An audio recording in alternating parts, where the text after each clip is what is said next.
Ladies and gentlemen, welcome to the Project Egg Show. Today, we have the honor of speaking with Brandon Lucero, founder of Sold with Video. How you doing today, Brandon? I'm good. I'm excited to be here and appreciate you having me on. Absolutely. Same goes for you, my friend. Let's jump right in. Sure. What is your story? So basically, my story starts, I'm assuming, very similar to a lot of entrepreneurs out there, which is kind of like you do the whole lemonade stand and you always try different things like through high school and in college. But for me, like when I truly discovered entrepreneurship, it was in college where I realized I didn't want to go get a job. So I figured out ways to make money online. And so what I used to do was create humor-based websites, drive a ton of traffic to them to the point where some of them were getting even like 20,000 unique visitors a day. And then what I would do is just turn around and flip them. So I would make six, eight, $10,000 a pop, and I just redo this process over and over and over again. And at the time, that's what I wanted to do. I wanted to create like this media empire of just like humor-based websites that college kids would go to. But what ended up happening is I ended up dropping out of school and working for my dad, who owned a video production company. And I got really comfortable there. And so I kind of lost that entrepreneur drive. And so what happened was business there started going really bad. Paychecks were coming in late. I was in a really bad spot financially. And then the company went completely under and I was left basically with no college degree, no money, and just trying to figure out what to do. So I was working like 3 jobs, just trying to make ends meet. Everything from being a door-to-door salesman to trying to build websites for people on the side. From there, I eventually went and started my own company. I started going the route of building out niche sites and ranking them in the search results. And I was actually following Pat Flynn for the longest time of like his niche site project thing of like how to make money off of these niche sites and how you can just kind of like sit there and collect a check from Google every month. And I did that for 6 months, built it up to a couple $1,000s a month. And then overnight, that was gone because of the algorithm changes. And then I fell back into what I know or thought I knew, which was video, and started doing real estate video. And then from there, started applying SEO tactics, started ranking it, offering it as a service, got into courses and programs. And where we're at now is really what I feel like my true calling and reason for being on this planet is really we're a messaging company. We help people get impactful messages out there in a way that the human mind processes information. So I'm a big believer that if your business is not selling or your content is not getting any traction, it's a messaging problem. It's not a funnel problem. It's not a strategy problem. It's a messaging problem. Then the second part of our company is marketing. We know how content plays into basically marketing and how we can pull people in. And then the last piece of what we do is video production. And video is essentially our vehicle that we use because I feel like it's the best medium out there. So that is my 10-year story in 5 minutes. Let's jump back into your childhood. Sure. What was it like for you as a little kid? What was it like with your family and that whole dynamic? Yeah, I feel very fortunate in the sense that I had a really privileged childhood. I definitely did not grow up like really struggling for anything. My dad was a firefighter. My mom was a nurse, so they made great money. We lived in a huge house. And so growing up, honestly, I was probably a little entitled and I was probably, probably a little spoiled. But I always had this drive of working hard, and that was something that my parents always taught to me is to like work hard. And so even though they had money, like we had this giant house and giant property, my dad always made us every weekend go out and like pull the weeds and cut the grass and do all this stuff. Like my Saturdays were always spent just working around the house. And then they kind of pushed me into running. And so one of the things that for me, especially going into high school, was being a really good runner. And like running basically as a competitive long distance runner, you're going through pain every day. Like your running is not an easy thing. And when you're pushed to the limits every day, it really taught me how to be disciplined, how to work hard, how to go through suffering, knowing that there's an end goal, and also take on a lot of leadership. And so even though I did grow up with a very good childhood, I was taught like work hard for what you want, have a goal and work towards the goal. You're not going to just sit around and get paid an allowance for doing nothing. Like you're going to have to work for everything that you have. And and I was the oldest as well. So a lot of the things my parents had to go through, I was the first one they had to go through it with. And so I feel like they're a lot more lenient with my brothers and not so much with me. Like I was basically like the test of how do we parent? Cause we don't know, you know? But all in all, the childhood was good. It was like very outdoors. It was always encouraging. My parents, were loving parents. Like I feel like I've had one of the best childhoods that anyone can even ask for. When you were at the dinner table with your Mhm. folks, and it seems like you had a few siblings as well. Yeah. What was that conversation like? What would y'all talk about? Like, what was valued in your house? It's a good question. For us, it was just basically about how your day was. It was very much, and it was a set thing. It was like every night, dinner was at this time. We all sit at the table. We all eat dinner together. We talk about our day, and then afterwards, we all had our chores of doing what you needed to do, like cleaning up and all of that stuff. Um, it's a good question. I've never been asked that question of like what we talked about at the dinner table, but so to reflect back on it, I think we just kind of talked about our day and it was just good. It was just good conversation. And I think my parents did a really good job of keeping things really positive and coming down on us when we were needed to be reprimanded and stuff. But I think that's all I can really remember is it was just about how our day was and what's going on in our minds and what we're thinking about and that type of stuff. You mentioned how every day at a certain time, and the same time it seems, Mm-hmm. that's when dinner would be. So there seems to be structure, or there seemed to have been structure in that dynamic. Do you think that structure was pervasive throughout your household? And do you think that structure has had an impact on you as an individual later down the road? It's a good question. There was definitely structure in our household. My dad was a firefighter and he was a captain at the fire department. My mom was a nurse. And so when you work in those professions, the entire profession is structure. Like when you're in the fire department, this is the way it happens and this is the way things are put away and this is the protocol and this is whatever. I mean, it's 100% structure. And same with being a nurse. And I never realized that as a kid is like my entire childhood was structure. Like on Saturdays, we go pull weeds until until this time. You are to go pick up your brother at this time because you now have a driver's license. And it was like the same thing every day, structure, structure, structure. And I never even realized it till you asked me this question right now, but I hate structure. And so I think as a kid, I lived such a structured life without realizing it. And then now it comes through in my business where obviously we need structure. But I resist structure. Like I thought I wanted to be a fireman and I did the cadet program in high school and I went on the calls and did all that stuff and I freaking hated it. And I hated like being told this is what you need to do and this is the protocol and you need to go pick up this. I just don't like it. And I would never be a great employee because I don't like structure. And so, it did play out into my business a lot and it's played out in like us hitting a plateau in our business. And finally, I have an integrator now and a COO, Taylor, who basically creates the structure within the company and kind of keeps me in alignment. But like, yeah, I am not good with structure. And I never really realized it probably came from living a structured childhood until right now. So great question. As you were getting older and you were going into high school, what was that experience for you? You mentioned running, but what were some of the other key points that really stands out when you think about your high school experience? My high school experience was so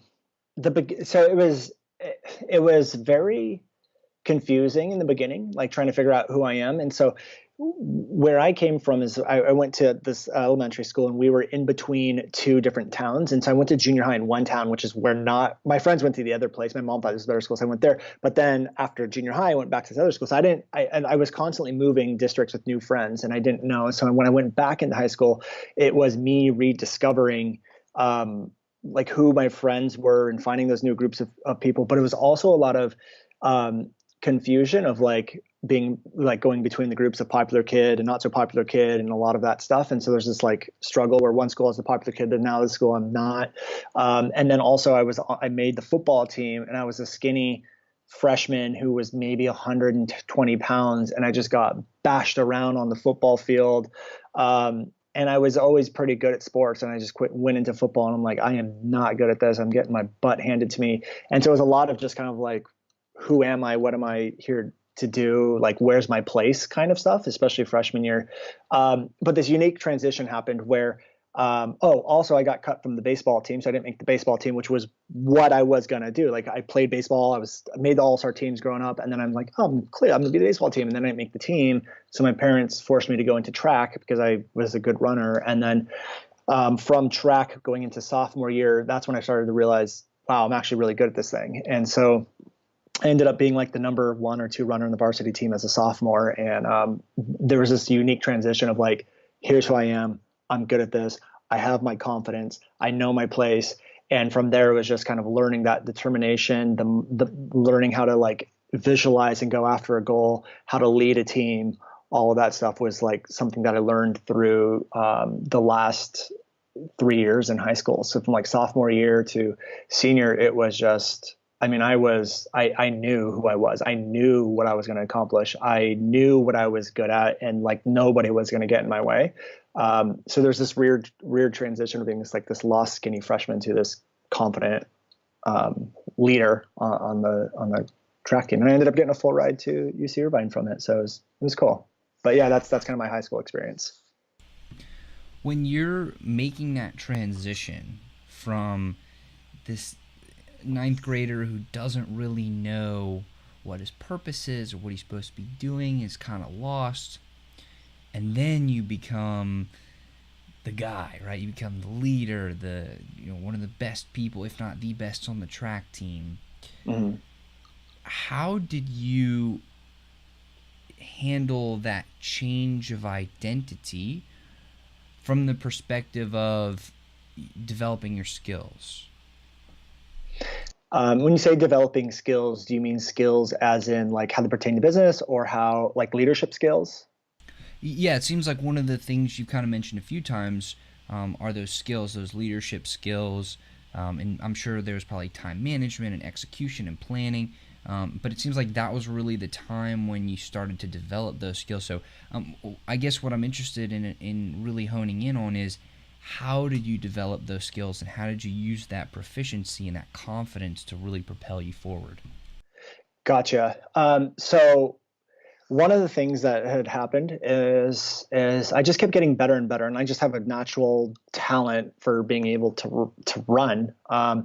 And one of the things that started to happen is not only was I the best on the team, but I started to become the best in the country or the county, and then the best in the state. And so,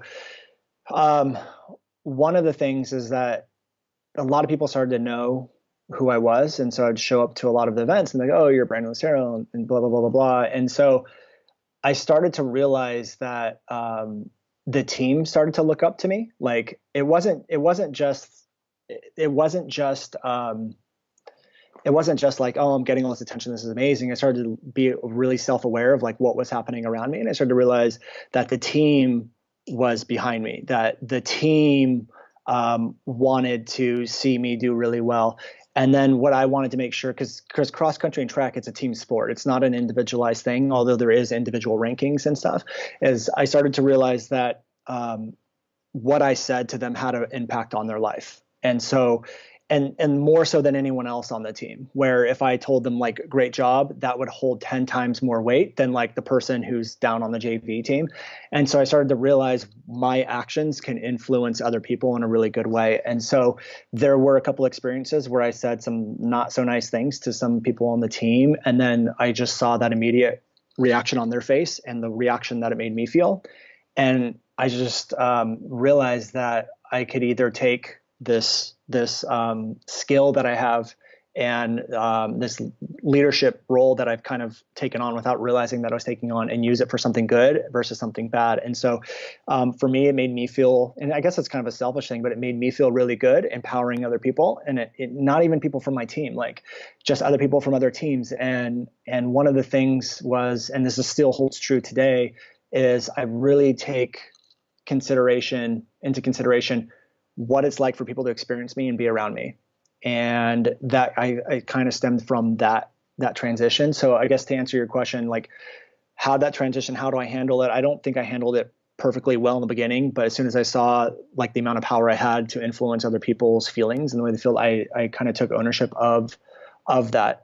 One of the other things that we battled a lot with back then too was the football team. Like cross country team and football teams are like two opposite ends of the spectrum of popularity.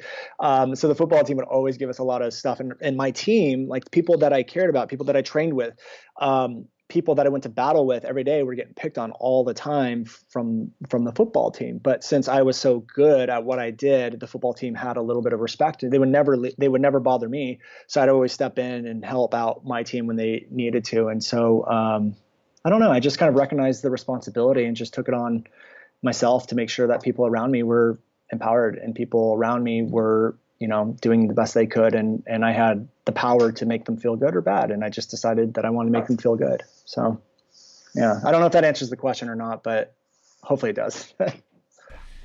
Absolutely. And many more questions. So you kind of like read my mind a little bit. Yeah. You mentioned how developing that self-awareness was that turning point, or it was responsible for that turning point, or at least initiating it. Right. I feel like in the business world, being very aware of both yourself, your skills, your strengths, your weaknesses, and of everybody else, the customer, your team, the competitors, is critical to success. So from your experience, and based on your experiences, can you talk about how to develop that self-awareness if you may be struggling with that at this point? Yeah, I think the biggest thing for me about self-awareness is a lot of it isn't necessarily going to come from you realizing things. For me personally, a lot of it is just hearing from other people and being open to that feedback. And so for me, that was a big learning curve. But this year in business, we've seen really massive growth. And part of that growth was because I brought on my COO. I brought on, an integrator, and I listened to her, and she tells me something and I'm open to it. I'm open to the feedback. And I just started to realize people are telling me things because they're observing things, and I can either just keep doing what I'm doing, but if I don't have the results that I want, then what the heck's the point of doing that? So I think step one is just finding the people that you trust and listening to them. And especially if they're in the business with you, that's extremely helpful. The other thing is also look at the people that you love. So the people that may not be involved in the business, husband, wife, girlfriend, boyfriend, brother, sister, mom, dad, whatever. Even though it could be hard sometimes, you have to listen to those things as well. And then it also becomes the third piece of that for me was just being very, very open to what I actually enjoy doing in the business. So for me, like realizing, I don't like structure, so why am I trying to create the structure? Or I'm realizing I don't like being organized, or I'm not very good at being organized, or I like things are all over the place. And just, I think being okay with not being right all the time and just being very open to what you actually like and what you don't like, because clearly the things that you don't like are probably stuff that you're not very good at. So I would say those are the three things: listening to the people around you who you trust, listening to people that you love, because we all have blind spots. It doesn't matter how self-aware you actually are. There's going to be stuff that you're not good at that you just are not aware of. So you have to listen to other people. And then the third one is just being very open and aware of what you are good at and what you enjoy inside of the business. To everybody who's listening right now, I truly encourage you to actually go back and listen to this entire interview a couple times, specifically that last part on self-awareness and how to develop it. Those three things that you just mentioned, Brandon, those were gems. and I highly encourage everybody who's listening to go back and listen a couple of times, because there were a lot of layers to what Brandon just said. I'm not even sure I caught them all. That was awesome. So, Yeah, good. So thank you for that. Yeah, of course. As you're moving from high school Mm-hmm. into college, right? I believe you said you got a full ride to UC Irvine. I did. Yeah. Can you talk about how that transition went from high school to college, and share your experiences when you were in college? Yeah. So a lot changed from high school to college. Number one, I broke my back going in between college and or between high school and college. And so I was up in Mammoth, which is a mountain town near where we are, and we were all cliff jumping. I was with the UC Irvine team. We were doing camp, and I ended up jumping off this big cliff and landed wrong and broke my back. And so going from college, like high school, being the top guy, being one of the best in the state, going into college, you're surrounded by all of the top guys and all of the best of the best. And so, I mean, it's NCAA Division I, like it's the best of the best in the entire country. And then so to go from being the best to now not even being able to run, and then trying to heal the back and do all of that stuff, and come back and just get my butt handed to me, was a very humbling experience. And I was also around. So in high school, I kind of found my place. I'm the leader. I'm this, I'm the guy who boosts everybody up. But when you're in college, you don't need, none of those guys need that. They were all the leaders. They were all the people that boosted everyone up. And so it was just kind of like, where is my place? I'm not the number one anymore. And so you kind of lose that identity a little bit. So for me, that was a very hard thing to kind of process and to go through, and it raised some insecurities and like my ability to do all that stuff. But at the same time, a lot of those guys on the team became my best friends for life. And so we've been friends with them for 15 years, and we still get together all the time and hang out all the time. Like, they're some of my closest friends. A lot of them have turned out to be either business owners, or one of them turned out to be a professional cyclist. Another one turned out to be a doctor. Like, they're all super, super successful. And so we were just surrounded in that environment. And when you go from like being the best to now being surrounded by everyone that's the best, you either fall apart or you get raised up. And so we all kind of like up leveled ourselves, but it was never a competition thing. But I would say that first year was a little rough, in again rediscovering who I was and what I wanted to do. And again, I guess that's the first sign of that self-awareness thing, where I realized like I don't enjoy school. I don't want to be here, and I need to figure out ways to get out, and I don't want to do a job, and I hate structure. And so that's, for me, it's just kind of self-discovering again who I wanted to be. And that, like, after college, like it's real life, it's adulthood. And so I got to start getting my stuff together. And then I was only in college for about 2.5 years, about halfway through my sophomore year, I think, or junior year. I can't remember. That's when I ended up dropping out and working for my dad. And so the transition was hard. It was a confusing one, but it was really a humbling experience that allowed me to kind of like get a taste of this whole entrepreneurship thing and really discover that like that's what I want to do. So that's kind of my college experience. I wasn't really in college for that long, maybe a year and a half, 2 years, 2.5 at the most. When you started to dabble in entrepreneurial ventures, maybe dabble's not the right word, but when you first got introduced to entrepreneurship and building stuff and trying to make money online, how did that even come on your radar? Like, what was the origin of that? Like, where did that come from? So I know it came from my dad. So my dad's a firefighter, and he would always try these things on the side, and nothing for him really took off. And then he went all in once he retired into this business, and he started going into the online world. And so he had friends who were, and this is like the height of the internet. And so he had friends that were building out websites, getting them ranked and selling them for $1 million or $2 million, like these lead gen sites, and doing stuff. And so he was showing me like, here's lead gen sites, and here's what drop shipping is, and here's what this is. And he started showing me all these ideas. And so I was kind of introduced to this whole idea that you can make money online. But from there, what it really started to happen is I started looking. There was this one site in particular called collegehumor.com. And so I started looking at what they were doing. It's just these college guys having fun, posting funny videos and posting funny content. And like, I think MySpace was the thing back then. So I was like looking at MySpace and people were embedding these pictures on their site and all this stuff. And I was like, whoa, that's so cool. Like the site's amazing. And I would love for this to be and I saw them making this their full-time job. And I was like, I would love to have a job where my buddies and I are all working in an office, like sharing funny pictures and videos and laughing our butts off and all of that stuff. And so I started to put these humor sites together and started learning like coding and all of this stuff. And then I started trying to figure out how to drive traffic to them. And so I obviously figured out how to drive traffic, and a lot of it was from MySpace and getting embed codes that link back to your site and doing a lot of that type of stuff. But I would say that's really the first taste of it, was just my dad introducing the idea, and then me seeing the college humor guys going after it and making that their full-time income, and like me wanting to do the same thing. But then I started to actually sell the sites because I needed money. And so I would sell the sites and be like $2,000 on the first one. I was like, oh my God, this is amazing.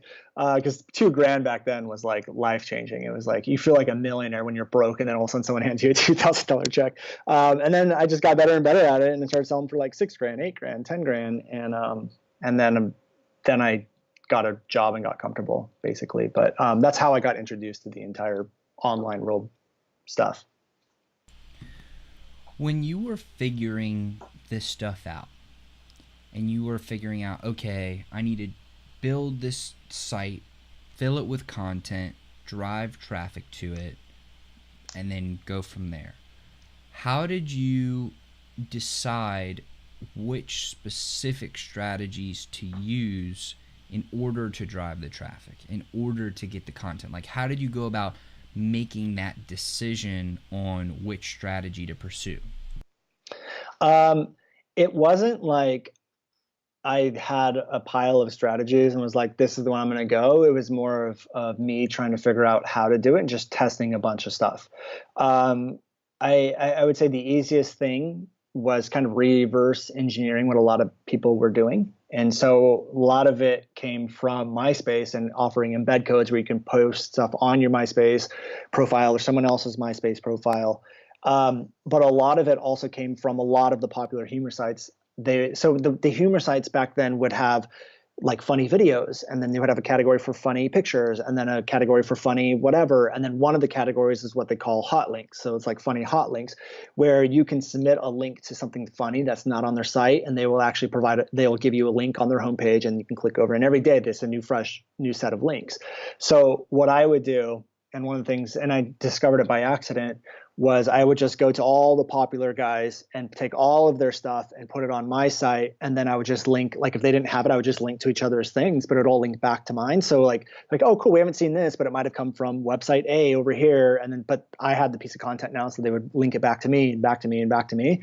So with the hot link section and then also the embed codes on top of that, things would just like take off really fast because people would love the content. They would laugh their butt off, and then they would see an embed code. They would paste it on MySpace or whatever. So it was just like this thing, and it's just like it would just take off super, super fast. But the thing is that it was never I guess full. It was always a temporary thing. It was never a long lasting thing. So you would get all this traffic, and there was no brand loyalty. Like they were just like, oh, cool, paste it, whatever. I'm not coming back to this site.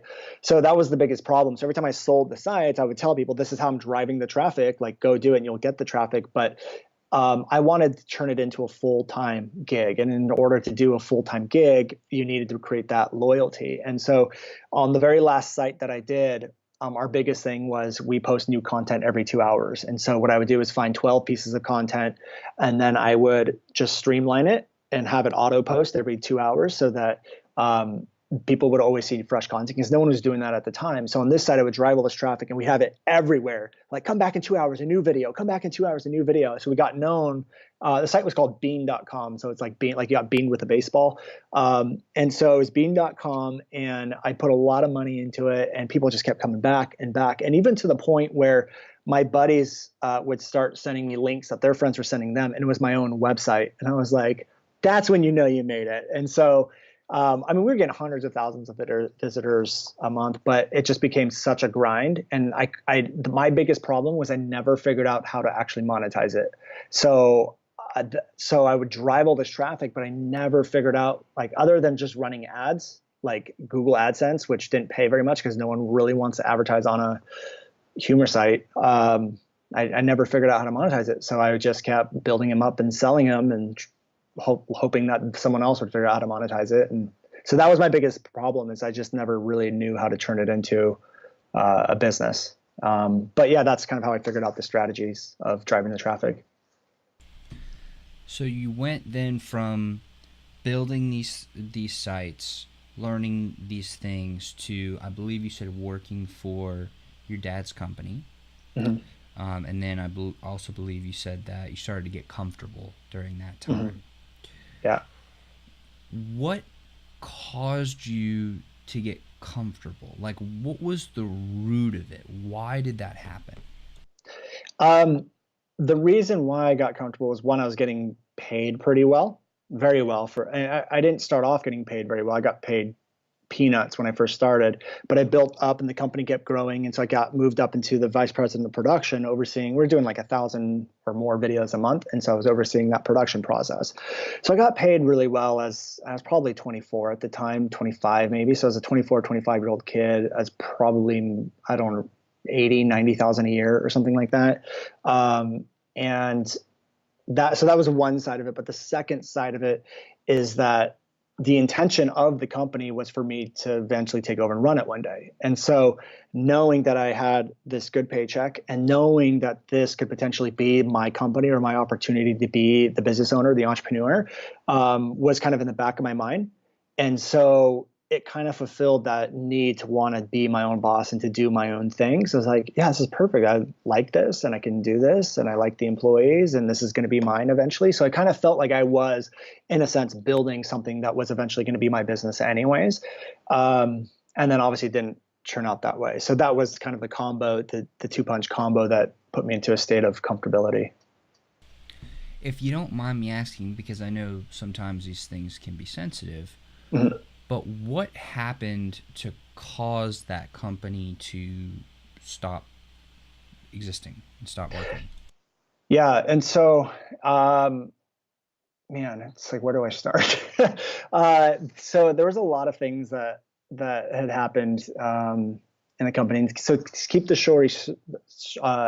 story short, basically overpaying employees. And overpaying employees that didn't even need to be there. No sales and marketing, like other than going to trade shows and things like that. There was no other way of bringing in clients. And that was a big problem. That and also, well, I guess those are probably the two main things. I think keeping people on staff for way too long, overpaying everyone on staff, and then also having no plan for growth. There was no consistent plan. It was like, we're just going to go to a trade show and hope we can get clients. And if we do, great. If we don't, whatever. And then I would say the third thing is being way too dependent on like one or two clients for most of your revenue. So there was one company in particular that was like 80% of the revenue. And then they dropped off. They're like, we're just going to do this in-house now. And so when you're way dependent on an external company like that, it puts your whole company in jeopardy.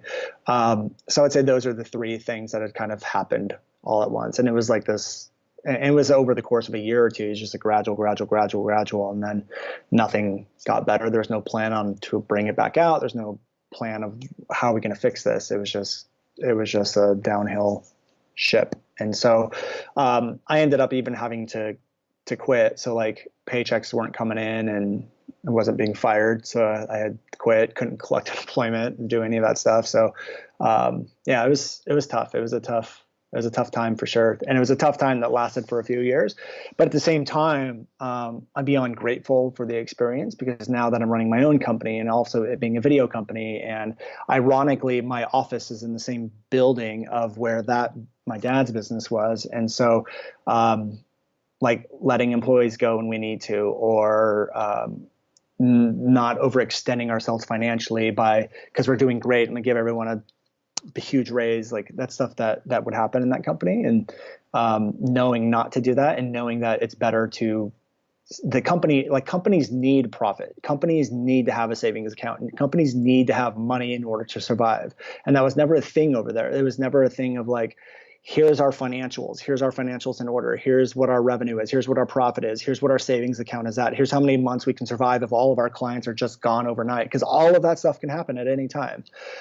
So looking at the company from a financial standpoint was never a conversation over there, but that experience now as we're growing is a great experience for me to have, because now I know, like, I've seen those mistakes happen and I'm not letting them happen here. And so without that experience, I could have fallen into that same trap. So it was hard, but extremely grateful for that experience for sure. Once you decided to quit, what did you do immediately after that? So the journey for quitting was a long one. And it was mainly like, I didn't want, even though paychecks were coming in late and sometimes they were skipped, I was still getting money in order to survive. So for me, I was working there. I was working as like a door-to-door salesman for a few hours after that job. And then I was working in my garage, building out websites and just doing anything I could to make money. And all I wanted was make $10,000 a month and be able to make my own money and be financially fine and just be able to quit. I did not want to quit without knowing that I had something else lined up. So up until the point where I quit, I was already testing things. I was already doing things. I was following Pat Flynn at the time from the Smart Passive Income, and I was doing a lot of these niche sites that he was talking about and doing. And then it just got to a point, I just got to a breaking point where enough was enough and I couldn't continue down that path. So what I ended up doing is my wife and I moved in with my in-laws. So we lived at her parents' house rent free. So that got rid of a big financial burden. And then she supported us. So she supported us on her salary, and her salary was just enough to pay our bills without needing me to bring in any money. And I just started doing those niche sites. I just started ranking websites and learning the SEO and running Google AdSense on it. And like, I had it down to a science. Like, I would just sit there every day and write articles and post them and find the keywords and do it. And it was working, and I was getting these backlinks and I was doing the whole thing. Like, it built it up to $1,000, $2,000 a month. And like, things, I could finally see the light at the end of the tunnel. And it took me like 6 months to get there after quitting, but I was doing it. And so the whole algorithm changed, and like all of that was just gone overnight. And it's like, oh my gosh. But yeah, that was kind of like that. That's what I started doing once I quit. It was those niche sites. And then from there, I didn't know what to do. So I just fell back into video, because like, I know video and I know video marketing. And then I realized I didn't know video at all.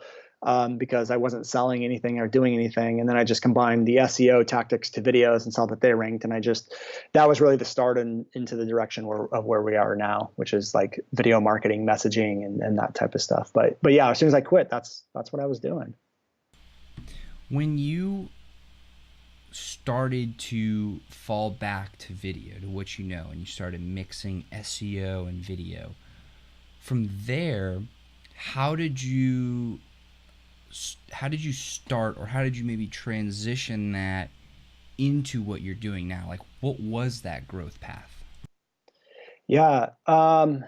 So I think the biggest thing for me was that when I went down that path, I just thought I knew everything. Like, I was just this arrogant 26, 27-year-old kid who thought he knew everything. It was like, I didn't know anything, and I still don't know anything.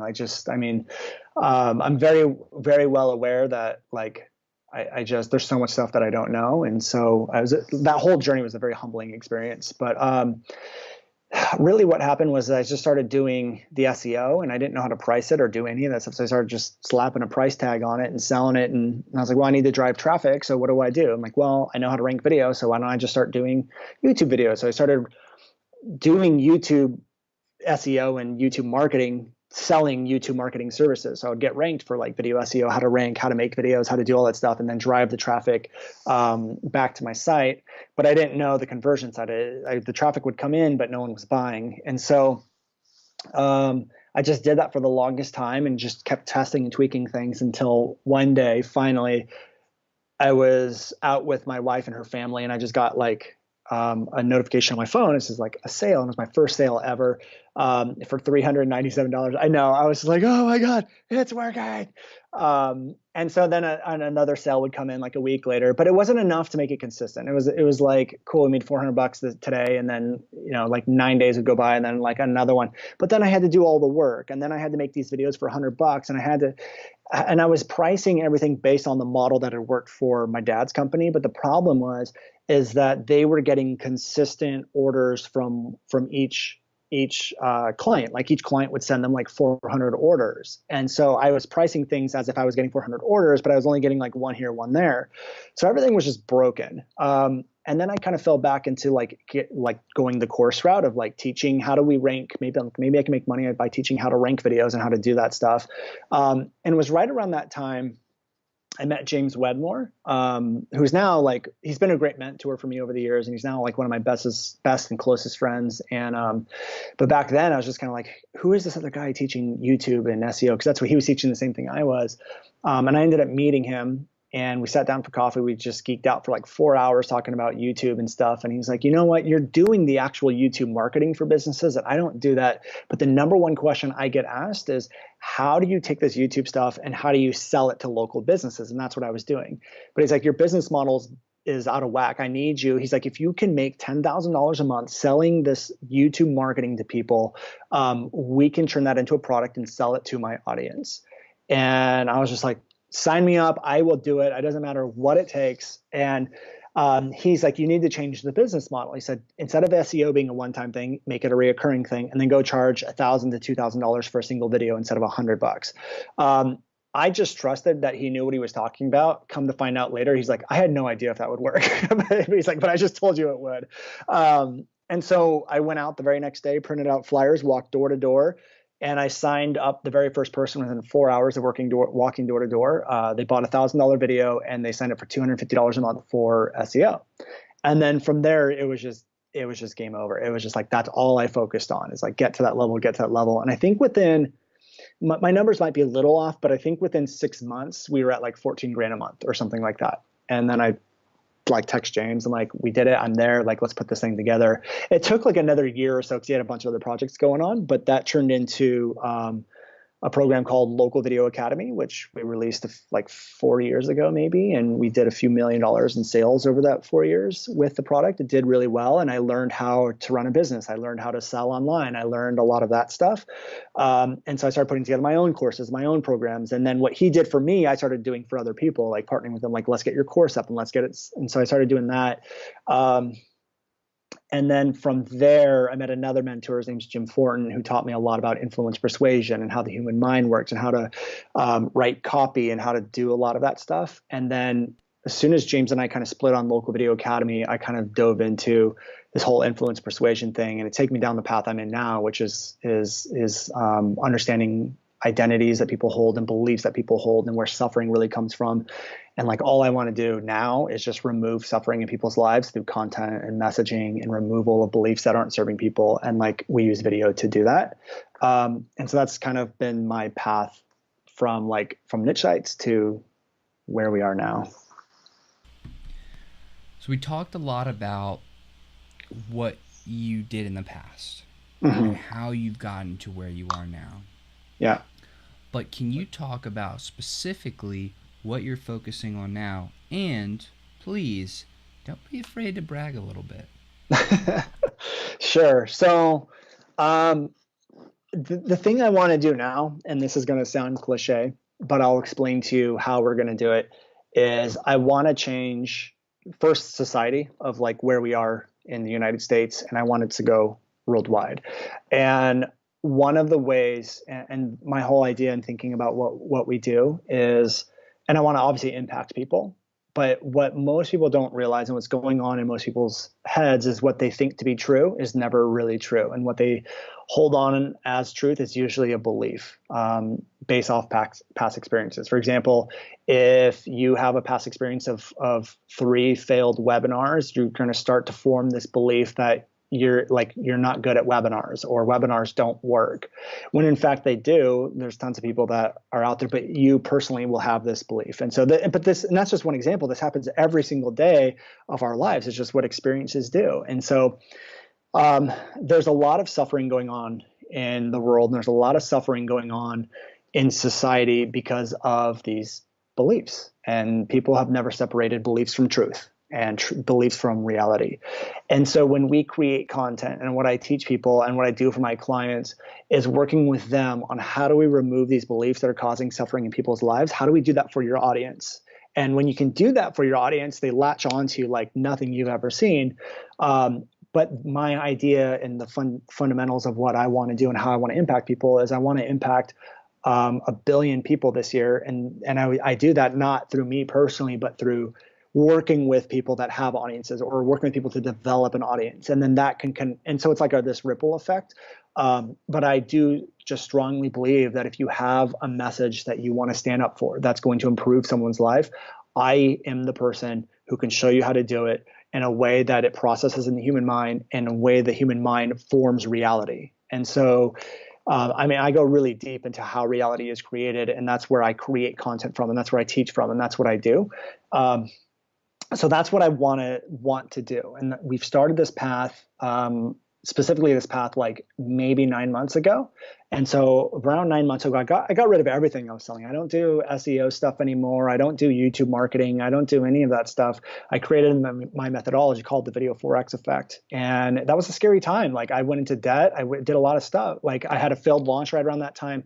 I had no income. I had got rid of all of my income. I started hiring people. And when you start hiring with no income and you had a failed launch, like you go into debt pretty quick. So I went into debt, but I went all in on this methodology. And so within 9 months, I hired my integrator. She was the very first one. Her name's Taylor, and she's now my COO. And it was just her and I. And every day we just worked towards the same goal. And it was I just never knew how efficient and how powerful I can become when there's someone by my side who has all the strengths that are my weaknesses, who's working towards the same goal, who's in the trenches with me and has my back. And like, I saw that firsthand. And we're the dynamic duo. Like, we got in there and we kicked ass and we launched this thing and we started building out a team. And within the first 9 months, we've done 1.3 million in sales, and on a brand new product that didn't even exist 9 months ago.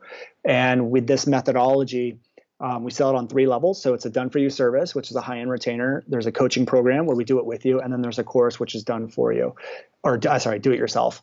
And so that's what we've done. And the whole mission behind what we do is like, we're here to change the world, but it's not this like cliche, I'm going to change the world by inventing a cool water bottle. It's like, no, I'm going to get down to the basis of where humans create reality. And I'm going to show you that you can create any reality you want, or one of my clients is going to, and that we're going to remove these beliefs that you don't even realize are causing suffering in your life. You know, like, you hate going to your job. Who says that you even need to have a job? There's ways to live life. You don't want to go to school. Who says you need to go to school? Like, that was a belief system that you've taken on, and it's not real. You know, it's just nothing is real. It's all an illusion. And so that's kind of the direction we're heading. And like, I finally feel like I'm truly on my path, and like, this is my purpose, and there's nothing that's going to get in my way of fulfilling on it. And so it's the last 9 months have been quite the ride, quite the experience. It's been a lot of fun. It seems like at the core, you've tapped into an ability to persuade other people by removing certain negative or false beliefs, and pushing them towards a better outcome, and through that better outcome, you know, giving them the steps, which would be the things that you want them to do. Is that kind of the core of the philosophy? Yeah, it is. It's you know, for example, I'll just give you an example. One of the examples out there is the belief that, you know, you need to work your face off and grind, and that's how you become successful. But then I can use what we call slide of mouth pattern just to say something which is chunking up. And I can say, well, does that mean everyone who works hard automatically becomes successful? Because I know plenty of people who work hard and never have anything to show for it. And if you don't really know what's going on, you could end up working your entire life and have nothing to show up for? Is that really what you want? And so the belief, like people will hear, and I'll just like Gary Vaynerchuk is a big proponent of working hard and seeing success. And like, I do think you need to work hard, but I don't think that's the secret to success. And so, but a lot of people get stuck into that belief, and then they'll just work and work and work, and they'll never address what's actually going on. And so that's a big problem. And I don't want, and that's just one example of many. And so what we use is a lot of like the sleight of mouth patterns, because the idea is that if things are belief, they can be discredited, and almost everything is a belief. And so we operate from the understanding of the only truth in the world is what the video camera would capture. So if you and I are having this conversation right now, the video camera would capture two people exchanging words, but anything outside of that is all beliefs formed by the human. And so, which can all be discredited. So you could have your interpretation of this interview. I could have my interpretation of this interview. Someone listening would have, and you have three different realities of what was created from this interview. And none of it is true. It's all just story and interpretation. And unless that story and interpretation is going to serve your life, why do we even have it? And so we create content that looks at what are those most common things that are causing suffering in your niche that you can just get rid of. And so, one of the things that people get really weirded out when I start talking like influence persuasion and like, well, aren't you manipulating people and aren't you doing this? And the thing that I look at this is like, I'm doing it to help people. Number one. Number two is you're never going to be able to force someone to think something or to do something they don't want to do just because of your words, especially in a 5-minute video. And so what we're doing is we're removing blocks so that people feel good saying yes to things they already want to say yes to anyways. And so, for example, if someone's under the belief that they need to work hard and be successful, but they don't actually like doing it, but they think that's what they need to do, and I can come in and remove that block from them and make them feel like, okay, I don't need to work hard. Where can I focus on? That's what I'm doing for people, is we're removing those blocks and these barriers and these ideologies and these thoughts that they have created without even realizing they created. We're just removing them so they can move into places where they actually do want to go. Because at the end of the day, I can't say words and force you to do something you don't want to do. It's just not going to happen. So that's kind of the basis of where we're operating from. First of all, I think that's brilliant. Thank you. And it seems like you're pulling from a lot of different realms or disciplines, if you will. Like, it seems like there's definitely psychology, sociology, like cognitive behavior, neurolinguistic programming, like all these different things. It seems like it's kind of coming together, and I think that is awesome. Right? I think that's really cool. For those people who may be saying, okay, clearly I probably have some beliefs that I'm not aware of that are holding me back or not allowing me to be happy or getting in the way of what I'm trying to do. I believe that is one huge segment of the population. They're going to say, I need that just to help me. Yeah. But on the other side, it seems like there are creators and business owners and brands who want to tap into this power. So how do you make sure that those who are tapping into it and those who are trying to use it in a different way, like how do you balance that? How do you make sure that no one is being dominated by the other, if you will? Yeah. Okay. So the understanding is that, or the way that I operate, and I guess, and this is even a belief too, but that we will never be able to force someone to do something they don't want to do. And so one of the ways that I teach people to do this is to play into the identity of the person that you want. And so when we look at Gary Vaynerchuk, he is a master at this, and he's really good at this. And when you look at like how he blew up so fast, what he does is he plays into the identity of the entrepreneur. And so, which means he's pushing away the identity of anyone who identifies anything but an entrepreneur, like the 9-to-5 professional is not really going to listen to his message. So if we look at Gary Vaynerchuk, for example, and we say like, okay, you're using this influence persuasion, this NLP, and you're doing all of this stuff to play into the identity, wouldn't you be manipulating like that 9-to-5 person to like, well, go be an entrepreneur even though they don't want to? And no, because they want to be a 9-to-5. That's what their identity is. And so what they do is they will actually reject you. So instead of manipulating people, you get them to reject you, which is fine. They can go off and they can do whatever. You can't help everybody. But what you are doing is you're playing into the identity of the person that you do want to help and you do want to connect. And those people want it, but they just have all this stuff, invisible stuff happening. And what we're doing is we play into the identity first, which automatically means that anyone that's not going to want to go in that direction is automatically just pushed away.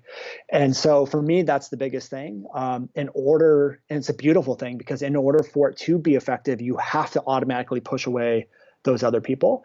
And so there's never any, it's not like hypnotizing. I'm not putting people under a spell. I'm not doing whatever, it's just you're communicating in the way that the human mind processes information, and you're communicating in a way where you're raising people's awareness to levels that they haven't hit before. And at the end of the day, it's still up to them to take responsibility for, do I want to do it? This block has been removed. So even though we teach this stuff, in my again, this is all just a belief, but my belief is that it would never be used in a negative way, because the identity of the person who would perceive it as negative would automatically be pushed away anyways. And the way I teach it is always from the foundation of, we do this because we want to help people. We do this because we're leading with love. We do this because we have a message and we want to stand out because of that message. We want to shift the world. And when that's my content and that's my upfront intention and that's the energy that I'm putting out there and that's the vibration I'm operating at, those are always the people that come into the sphere. So I don't know, does that answer the question? Yeah, absolutely. And I appreciate you sharing that and explaining more about that, because I think this is an extremely powerful philosophy or system. I'm not exactly sure what you call it, but it's very powerful. Whatever it is, it's very powerful. So I'm very interested. You mentioned how you've developed it, and it seems like you've kind of taken all of the things that you've learned and you've put it all together and you've extracted this beautiful philosophy from it. Yeah. What would you say, or who would you say were some of the biggest influences to crafting this philosophy? Yeah. Well, number one is Jim Fortin, who's been one of my biggest mentors. I talked about him a little bit earlier. He has a whole background on NLP, influence persuasion. I mean, he did it for years as a therapist. And so what he's been teaching me a lot of this stuff, and originally taught it to me to be a better coach, like how to coach people out of their stuff. And then so what I've done over the years is taken it and applied it to content. How do we do it instead of a one-on-one thing? How do we apply it to content so people latch onto it? And how do we make a bigger impact with it? And so that's been my biggest shift with it all over the last year or so. So he was number one. He was the biggest influence by far. The second influence stems from a company called Landmark Forum, which is a personal development company. Some people are probably they're pretty big, and so the way that they taught and the way that they moved people out of things and the way they showed what a story was and how we attach meaning to things was a very interesting concept. And the way they taught that, like, we live such an individualized reality. We don't live an individualized reality. We think like the way we perceive the world is how everyone is perceiving the world, but all it is individual realities, and everyone on this planet is just as scared as you are. Like, that kind of concept also played a big role in it. And then James Wedmore also played a little bit of a role in it, just because he loves like the personal development, the mindset stuff. So him and I are always like going back and forth on different things and what reality actually is in universes. And we go deep down the rabbit hole. And then the final influence is a lot of it comes from shamanism, which is like a kind of a spiritual belief. But I work with someone and teaches me a lot of these concepts of what reality actually is and how we form reality and what the universe actually, like deep stuff and deep concepts that I never would have thought I would have ever learned. That plays a role in. And so all four of these different influences kind of like come together and create what we put out in content. And really what the basis of it is how do we how do we be happy? And why are people actually unhappy? And a lot of unhappiness stems from because people think that things need to be a certain way and they live in a box. And so there's these outside influences forcing people to live in a box. And for me, like I still have moments of unhappiness. I am human, but I've been slowly learning how to live outside that box and remove these beliefs and do all that stuff. And I want to teach other people to do it, but not in the way of like, I'm going to be your coach and I'm going to da da da da da. I want to do it in the way of like, how do we do this on a mass scale by putting out content that gets people to live outside the box of this box that society has created for them and their own mind has created for them. So those are my four influences. We've talked a lot about what you've done in the past.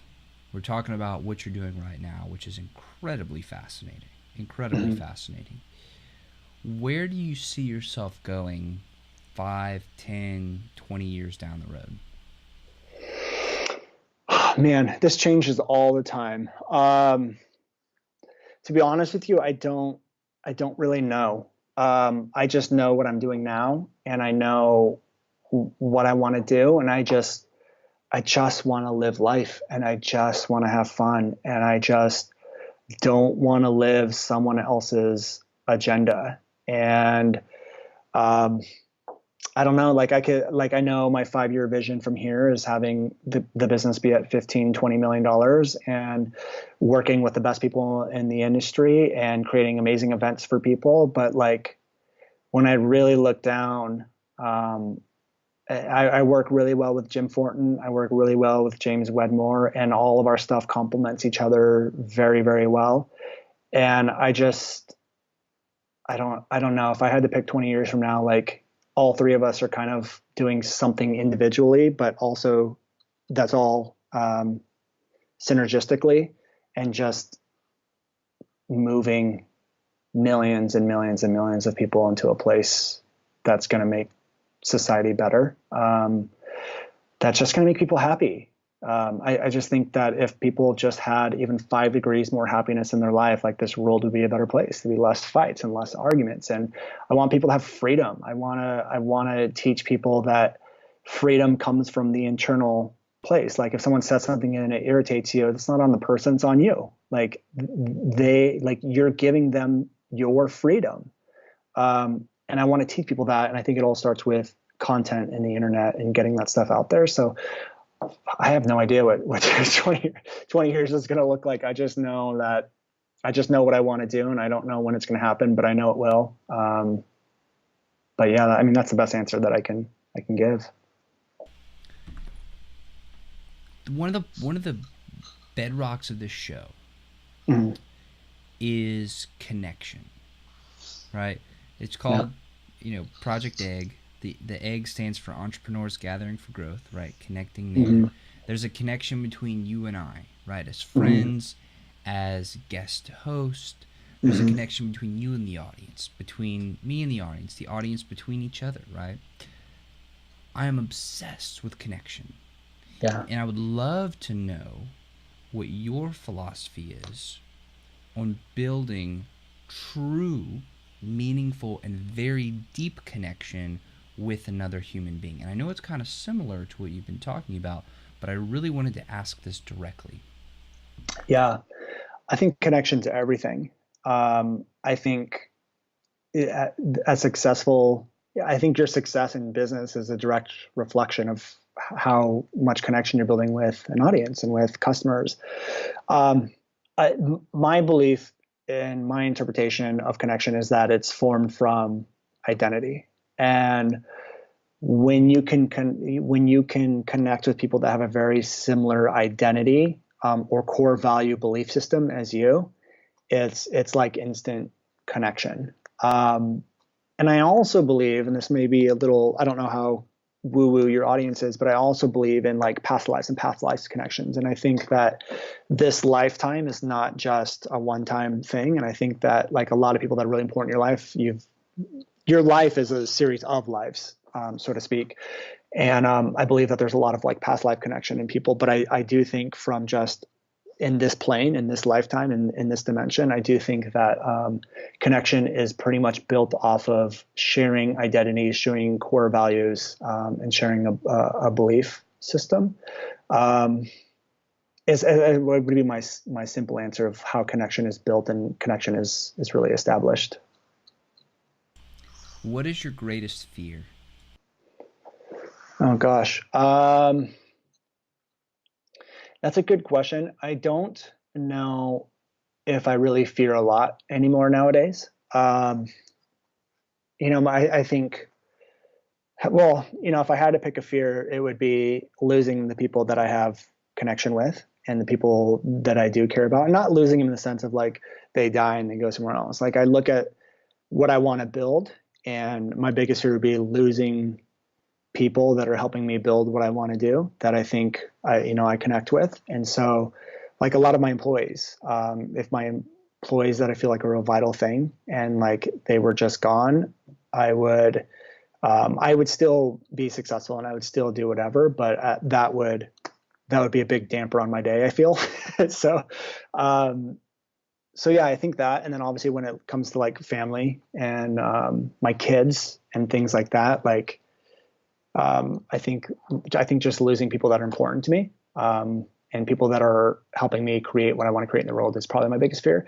But I don't really live in that much fear anymore. Like going through this whole path and learning a lot of things that I learn, you realize that fear doesn't really serve you, and fear is an illusion and it's not really real. But I am human and I do slip back into things from time to time. But if I had to pick one, I would say that's probably my biggest fear. Like the people that I have connection with, losing them.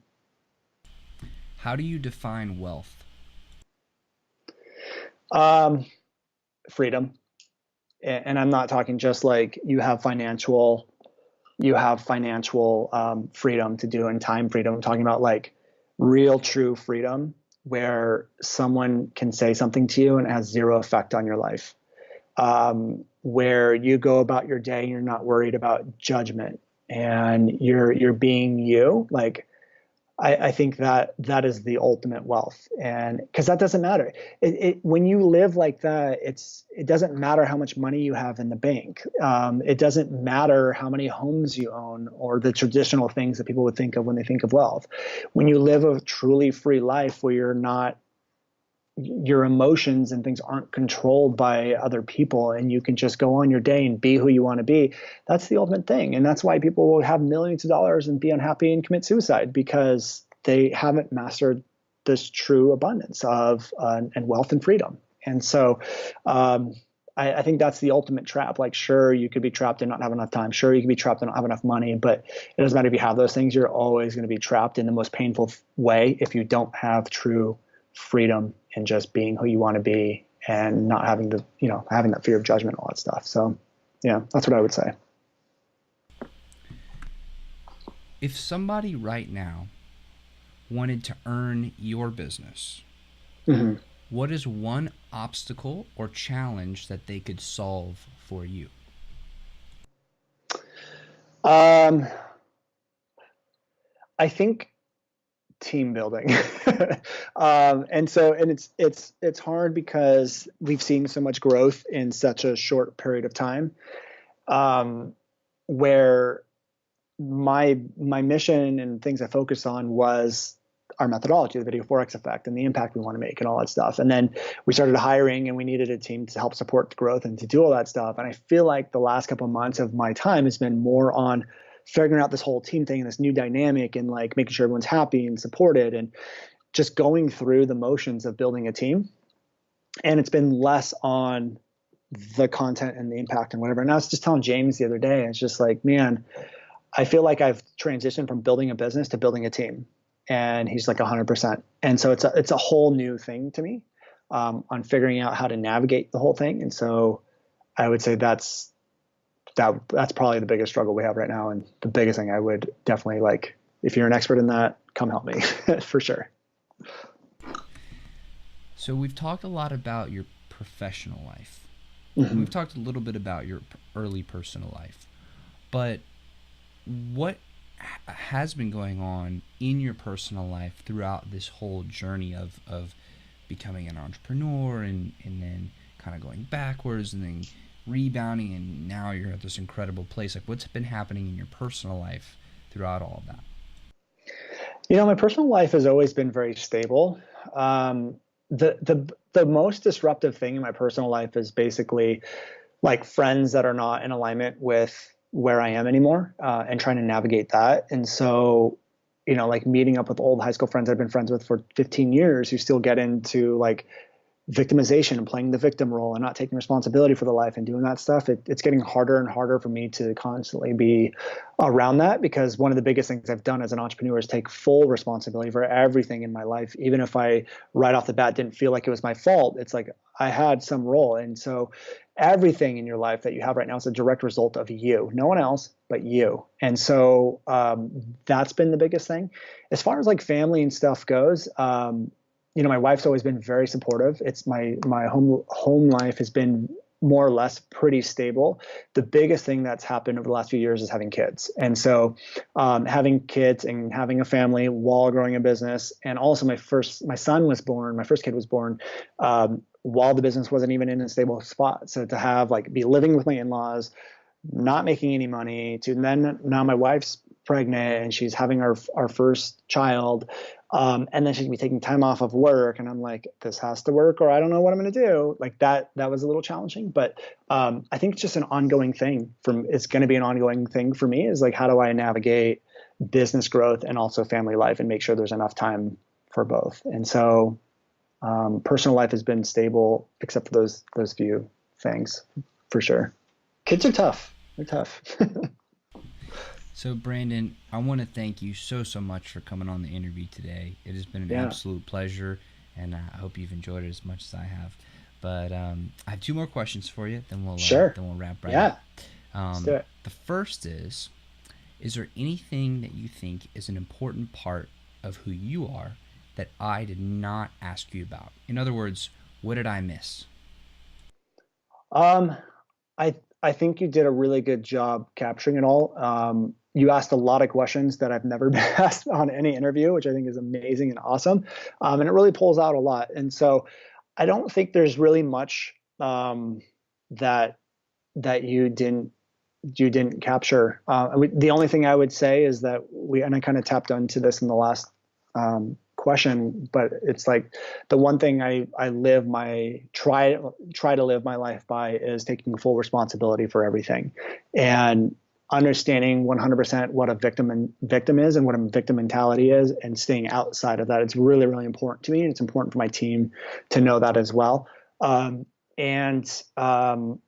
Integrity is like our number one value here, and just doing what you say you're going to do. And so like the biggest thing for me is if I tell you I'm going to do something, I'm going to make sure that it gets done. And if I can't do it by the time I told you I'm going to do it, I'm going to be upfront and tell you about it, and we'll figure out a solution. But I think like that's at the core of my business and me as well. And I think a lot of successful people kind of operate the same way.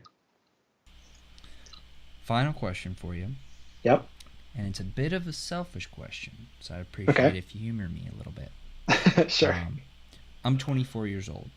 I have a couple different businesses, and I have my show. Yep. What question should I be asking you that I just wouldn't think to ask? I think the more you can tap into the way that successful people think, the better. So I think you got a very good understanding of how my mind operates. But I think that if you can truly understand how a successful person thinks, how they take actions, why they take actions, and how they manage quote unquote fear, would be great things for people to know. What most people don't realize is that a lot of successful people all think the same way.